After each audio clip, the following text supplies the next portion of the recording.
Welcome to Pro Championship Wrestling's issue 1.30. That means we're getting pretty close to the end of the first year. Tonight it's going to be part one. Probably be three parts while I finish. It's going to take about a month to do a week because I got so many of these leagues. And tonight we will do Texas Tough Wrestling Club, Wildkat Wrestling Club, and the Ozark Wrestling Club from the Legends Wrestling Club. So let's go to the results. Let's go Texas first. Texas Tough Wrestling saw Joe Blanchard pick up another impressive victory. He defeated Kabuki last week. Joe Blanchard this week defeats Iron Mike DiBiase with a running clothesline. As the match is ending and Joe Blanchard is getting his hand raised, Kabuki and Gary Hart hit the ring. And after an altercation, Kabuki blows a green mist in Joe's face. Joe is helped to the back. He's been blinded by the mist, and he'll be out for at least 2 weeks. The Flying Tigers, Tiger Conway Sr. and Jr. defeated the Long Riders in a rematch. Tiger Conway Sr. hit a drop kick to pin Wild Bill Irwin. And all through the match, Bill had problems because everybody was chanting his middle name, Chauncey. The Lone Star Women's Championship tournament has started. We had an eliminator bout tonight. And Susan Tex Green and Angel Orsini battled to a double disqualification. So the next one will get a bye in the next round. Last time's challenge, Blackjack Mulligan accepted Gary Hart's challenge against any of his guys, and it's the Spoiler.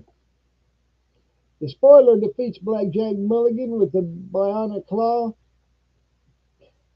Akuma and comes down, and the two beat up Blackjack Mulligan. Blackjack will be out for a couple of weeks himself.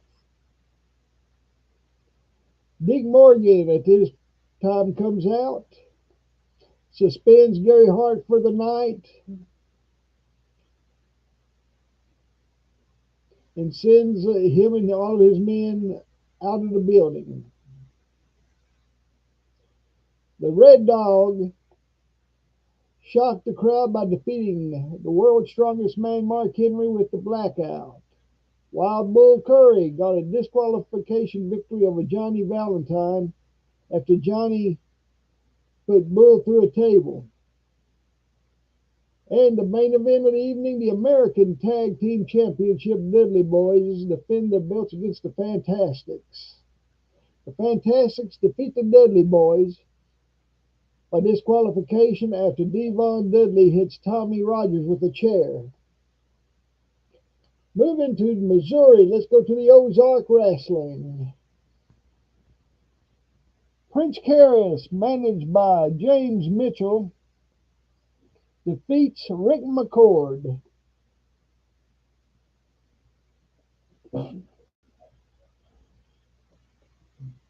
An angry and upset Chris Candido defeats Brad Armstrong with the Blonde Bomb. Then he grabs a microphone and starts begging Tammy Lynn Sitch to come back to him. Tom Pritchard comes out, taunting Candido about Tammy as he heads to the back.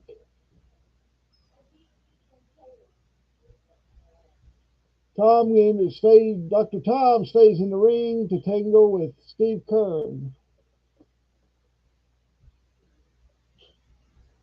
Kern will defeat Dr. Tom Pritchard with the fabulous forearm. Chris Candido comes out to attack Pritchard, but Kern makes the save, sending Candido back and shaking hands with Tom Pritchard. Too Cool returns after a long out. If you recall, Dr. D. David Schultz put them out for a while. But they return to face the Moondogs. They get the win the hard way as Brian Christopher is smashed with a bone during a double team. The Moondogs are disqualified, and Too Cool wins the return. An angry Dr. David Schultz comes out, tangling with Bob Armstrong. David keeps the match out on the floor and eventually is disqualified for using a chair on Bob Armstrong. Jimmy Hart and the Pretty Young Things defeat PG-13 Coco Ware pins Wolfie D with a flying cross body block. And then in Southern State Championship is defended. Austin Idol defeats Tommy Rich when Tommy is disqualified outside the ring. Tommy will retain his title. Going to the Wildkat. Fabulous Moolah comes out, declares herself the Women's World Champion, as she is not impressed with any of the Diamond Club's talents, and she's defeated all of the Wildkat talents. She was asked about some of the top girls. Moolah got angry and tells them there are no match for her, and she storms off. Mae Young makes her debut against the tough Aleer Littlefeather. Young will pick up the win when Aleer hits the empty corner, and Young is able to roll her up. Trish Stratus returns to defeat Ida Mae Martinez with Air Canada. Joyce Grable stuns Nora Greenwald with a big body slam and quickly finishes her off with a middle rope drop kick.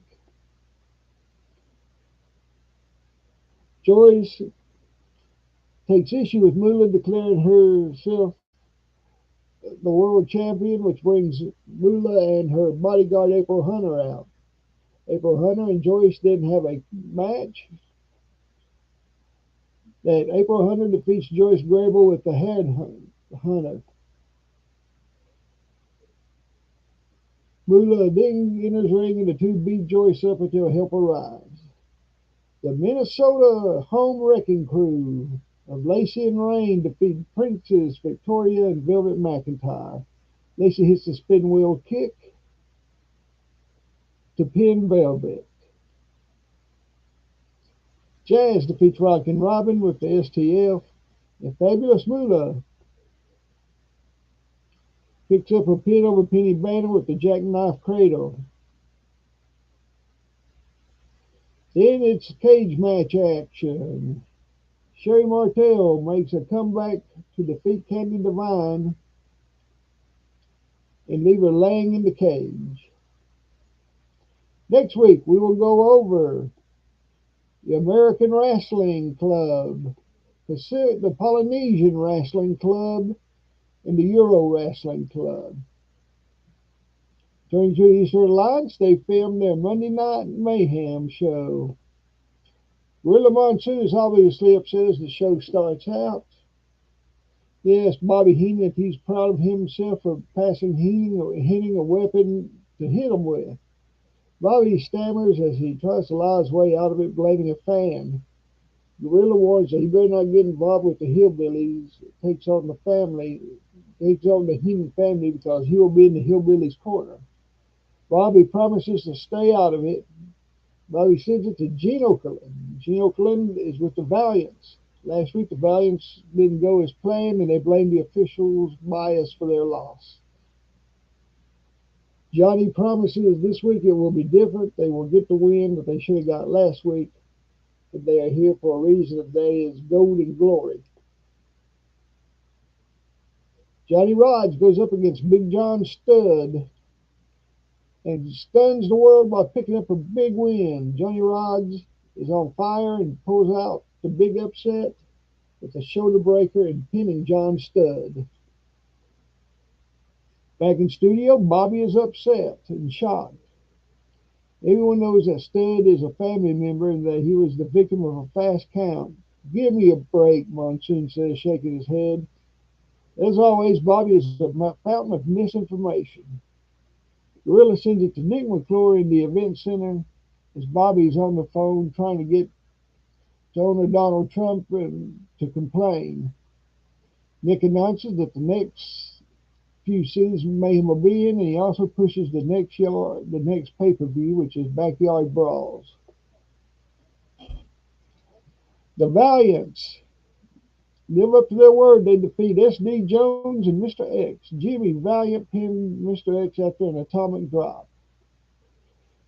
Gorilla is upset at the lack of competition the Valiants had, but Bobby is ecstatic, saying that he thought X and Jones was a very formidable team and that he was proud that the Valiants got the win they promised. Gorilla agreed they got the win, but they did not look impressive against the two wrestlers teaming up for the first time. Gorilla goes to the ring. In the ring, Iron Sheik is bullying Gary Michael Capetto, and Pedro Morales comes down to help. The two battle back and forth until they brawl on the outside of the ring where they're both counted out. The main event is a rematch from last time, as Kevin Steen will tangle with Freddie Blassie in a no disqualification match. James Beard comes down to referee the match. It's a bloodbath on television. Both are bleeding severely by the time this comes to a conclusion. They bite, they punch, they brawl inside and outside the ring. In fact, even Tyler Black come down to help Freddie. And in the end, it was Freddie Blassie with the Southern Neck Breaker. Going back to studio, Gorilla and Bobby both give the match favorable review. Bobby gets on the phone. Gorilla's asking who he's calling. Bobby responds he wants to call that Steen kid. Gorilla says that before he gets to talk to him, he reminds Bobby to stay away from the Heenan family match with the Hillbillies. Gorilla signs off as Bobby is still trying to get Steen on the line. Hey, and that's it for this one. Next week, we'll have part two and spotlight a few more of the federations. All right, we'll see you then. Have a good week. Bye bye. And keep rolling them dice.